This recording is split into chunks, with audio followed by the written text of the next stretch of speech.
तो आप समझिए कि इस देश में आज जो हमारे ऊपर अन्याय अत्याचार हो रहा है उसका वास्तविक रीजन क्या है, वास्तविक कारण क्या है। अब जब ये अन्याय अत्याचार की व्यवस्था थी, एक ऐसा जिसमें इस प्रकार की व्यवस्था थी जिसमें परछाई तक पड़ने से लोग अपवित्र हो जाते थे, ऐसी व्यवस्था में जब इस्लाम को मानने वाले सूफी संत भारत में आए और सूफी संतों ने देखा कि अरे भाई यहाँ का आदमी आदमी जैसा तो है लेकिन आदमी का कोई लक्षण दिख नहीं रहा है, जानवर से बदतर स्थिति में इसको पहुंचा दिया है। अरे तब का छोड़ो, आज भी गांव देहात में देख लो, कुत्ता थाली चाट ले थाली पवित्र है, आदमी थाली छू ले कुत्ता चाट ले पवित्र है, और आदमी हाथ से छू ले तो घर के बाहर चली जाती है। जानवरों से बदतर स्थिति में हमारे लोगों को पहुंचाया गया था, और जब इस्लाम के मानने वाले लोगों ने इसको देखा तो हमारे आदमी के कंधे पर हाथ रखा और कहा, अरे भाई तुम भी इंसान हो, हम भी इंसान हैं, चलो एक साथ, चलो हमारे साथ बैठो हमारी चटाई पर, चलो हमारे प्लेट में खाना खाओ, चलो तुमको इबादत करनी है तो चलो हमारे साथ मस्जिद में एक साथ करो। तो आदमी को केवल पेट की खुराक नहीं चाहिए, जानवर पेट की खुराक से संतुष्ट हो जाता है लेकिन आदमी केवल पेट की खुराक से संतुष्ट नहीं होता है। आदमी को मान सम्मान स्वाभिमान का जीवन चाहिए।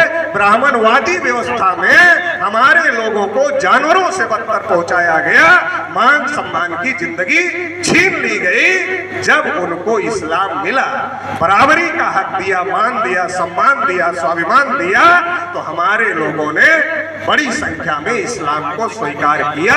इसलिए आज देश में लाखों की संख्या में मुसलमान हैं, वो कोई विदेश से आए हुए नहीं हैं। यही के उसका एक और सबूत है। सबूत क्या है? दुनिया में मुसलमानों में जातियां नहीं है, लेकिन भारत में जितनी जातियां ब्राह्मणवादी व्यवस्था में है उतनी ही जातियां उधर भी हैं, क्योंकि जब इधर का आदमी उधर गया तो जाति पीछा नहीं छोड़ी। कहा जाता है जाति है जाति नहीं है। ये जो जाति है ये कुछ भी कर लो, ये जाति नहीं है। तो धर्म भी छोड़ दिया, जाति नहीं गई। ऐसा नहीं केवल लोग मुसलमान बने, कुछ लोगों ने अपना धर्म बना लिया। यहीं के लोगों ने सिख धर्म बनाया, कहा तुम्हारी व्यवस्था को लात मारते, हम सिख धर्म बनाते, सिख हो गए। कुछ लोग कबीर पंथी हो गए, कुछ लोग रविदास पंथी हो गए, कुछ लोग अलग अलग पंथों में चले गए। किसी को क्रिश्चियन मिला उसमें चला गया, कोई बौद्ध में चला गया, कोई जैन में चला गया। जिसको जो रास्ता मिला वहां चला गया। तो ये क्यों हुआ?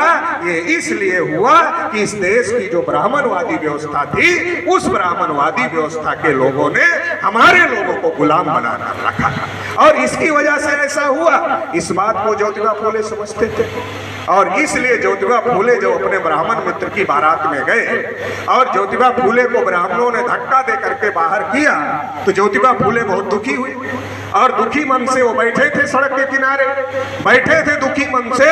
तो सामने से वो लोग जा रहे थे जिनके गले में मटका और पीछे झाड़ू बंधा हुआ था। ज्योतिबा फूले को देखकर वो देख रहे थे उन लोगों को, वो लोग हंस रहे थे। ज्योतिबा फूले को समझ में नहीं आया, मैं बारात में गया था ब्राह्मण की, मुझे ब्राह्मणों ने धक्का मारकर बाहर किया, मैं दुखी हूँ, मैं सोच रहा हूँ, और इनके गले में मटका और पीछे झाड़ू बंधा हुआ है, इनको कोई फर्क ही नहीं पड़ रहा, इनको कोई चिंता ही नहीं है। तो अपने कार्यकर्ता कभी कभी क्या कहते, जब समझाते समझाते थोड़ा निराश होते हैं तो क्या कहते, सर छोड़िए, जब इनकी पिटाई होगी तो खुद ही समझ जाए। तो मैं आप लोगों को ये कहना चाहता हूँ, पिटाई तो हजारों साल से हो रही है। जब समझाने वाला होता है तब समझते हैं, अगर समझाने वाला नहीं होगा तो पिटाई होती रहेगी, समाज समझने वाला नहीं है। तो आप लोग हम लोग क्या है, समझाने वाले। अरे पिटाई हो रही, खड़े हो जाओ लड़ने के लिए।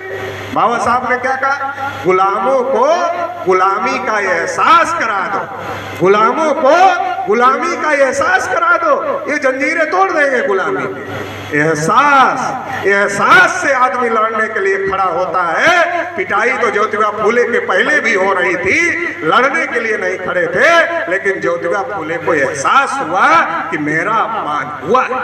और जब ज्योतिबा फूले को एहसास हुआ कि मेरा अपमान हुआ है, ज्योतिबा फूले ने सोचा अकेले मेरा अपमान हुआ है या बहुत लोगों का अपमान हो रहा है।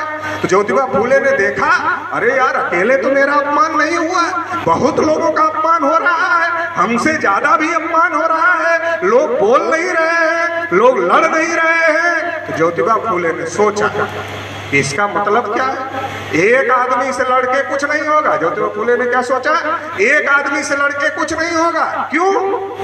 ये व्यवस्था अपमानित कर रही है। हमसे पहले हजारों लाखों लोग अपमानित हुए और हमसे बाद भी हजारों लाखों लोग, अगर ये व्यवस्था बनी रही तो अपमानित होते रहेंगे। इसलिए ज्योतिबा फूले ने क्या तय किया, एक आदमी से नहीं लड़ना जिसने धक्के मारा। आजकल कैसे लोग सोचते, किसी के साथ अन्याय हुआ वो थाने में गया, कोई टेलीफोन कर दिया, पैरवी कर दिया, उसकी कंप्लेन दर्ज हो गई, मुकदमा शुरू हो गया, आरोपी जेल चला गया, वो सोचता हमें न्याय मिले। अरे एक आदमी ये कारण नहीं है इसका व्यवस्था का, ये व्यवस्था बदलना होगा तब अन्याय और अत्याचार रुकेगा। ये बात ज्योतिबा